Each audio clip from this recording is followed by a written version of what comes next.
Right, talking investment now. Terry Smith is the founder of Fundsmith, UK-based fund manager with £37 billion under management. It's just launched here in the UAE and he's with us in the studio. Terry, good morning. Thanks for being here. Good morning.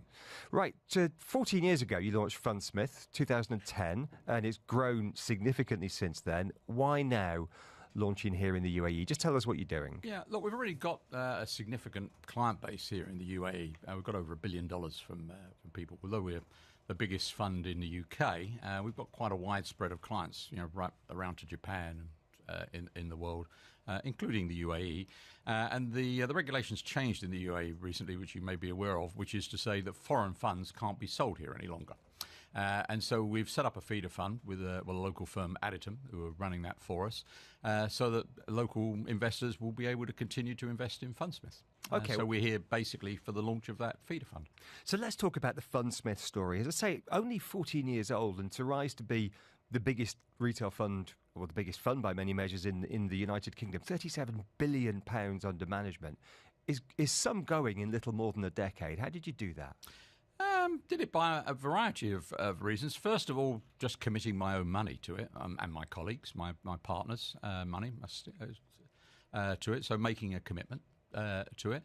Secondly, by running it, I think, in a way that does deliver value for investors. Really does. That's what our focus is. The day that we don't think we can do that, I would just give up. Being clear in communication to people. People, I sit in a lot of meetings. Unfortunately, I could end that sentence there. Sit in a lot of meetings, but I sit in a lot of meetings where people say it's all about communication, and it's not all about communication. Communication is incredibly important, but you need something to communicate first.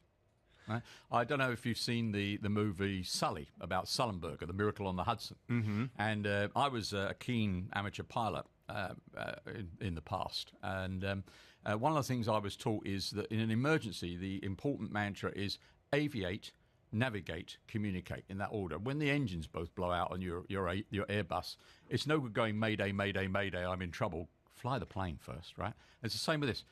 Have a product or service that really delivers something valuable to investors, then communicate it. Your mantra is famously simple, which is why journalists like me love the Britain's Warren Buffett quote. Warren who? Exactly. And it's not just because you're both very successful billionaire investors. It's because of the essential simplicity to your approach. And the mantra oft quoted is, buy good companies, don't overpay, and then do nothing. Yeah. Explain that to us. Sure. Before I begin to explain it, let me just say a qualification on it. It's simple. That doesn't mean it's easy. Actually, doing simple things is often the most difficult in life. We try to buy good companies, and I've got a long definition, a stringent definition of what's a good company, and the good news is you haven't got time enough for it. But I bought your book last night, so I can read it this weekend. You can read it at your leisure. If you've got insomnia, it'll be very helpful. And so, look, we buy good companies, and I'd start by saying this, why would you do anything different to that?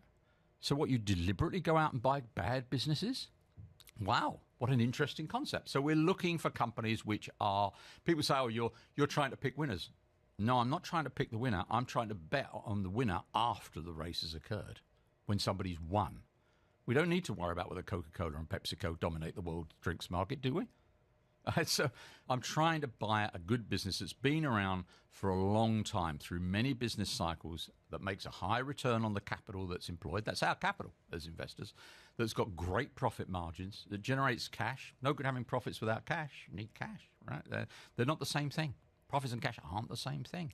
That's got a pathway to growth that over the foreseeable future, whatever the hell that means, but as long ahead as I can imagine, it will continue to grow. There's something that it sells that we're going to want more and more and more of ad infinitum, basically, that's run by capable and honest people who tell me the truth about what's going on, including the bad bits, because there's always going to be bad bits. And that's the most important thing we do. You could almost stop there. If you own good companies, you'll be okay. But we try to buy them when they're at least reasonably valued. We do believe in the great Buffett adage, it's better to own a great company at a fair price than a fair company at a great price. He's absolutely right. And then having assembled this small group of very good companies, we only think that we can identify about 80 companies in the world that are investable. There's not many that go through the eye of the needle in terms of this. We do nothing because Why would you change anything at that point? It costs money to change things. And by and large, when I change things, I don't always get it right. The grass isn't always greener on the other side when I change things. Quite often it's not as green. So that's what we do. We try and identify those good companies. And I spent most of what I just said in reply talking about the good companies because it is the most important thing. Well, if we look at some of the companies in your relatively limited portfolio, for a portfolio of that size, you do have Novo Nordisk, which makes the weight loss drugs. You do not have NVIDIA. No. Can you explain those two decisions to me? Yeah, sure. I mean, the simplest way might be because I was wrong. I think there's a reasonable possibility. Novo, we've owned Novo for about 5 years. So we owned it before the words weight loss were ever used in connection with Novo Nordisk. It was then basically a company that made insulin and other drugs to control diabetes. It's the world leader in the control of what's the biggest and fastest growing disease in the world, diabetes. And when we met them, we were really struck that they were different to other drug companies in terms of the drug discovery process. They didn't have large sort of campuses full of PhDs labouring away to take an existing drug that they had on patent to try and find a way to do something with the formulation to get the patent extended. They went for radical changes in terms of the new drugs that they discovered. And we thought that was going to produce spectacular results. And it has. It's produced the weight loss drug Wegovy, which is also, of course, Ozempic for the treatment of diabetes. And so far it's labelled by health authorities in a number of countries for diabetes, which is what it's there for, and also for weight loss. But I think it will go on to be labelled for improving your kidney function, or at least stopping its deterioration, and your liver. And for the eradication or remission of autoimmune conditions, so lupus, arthritis, etc.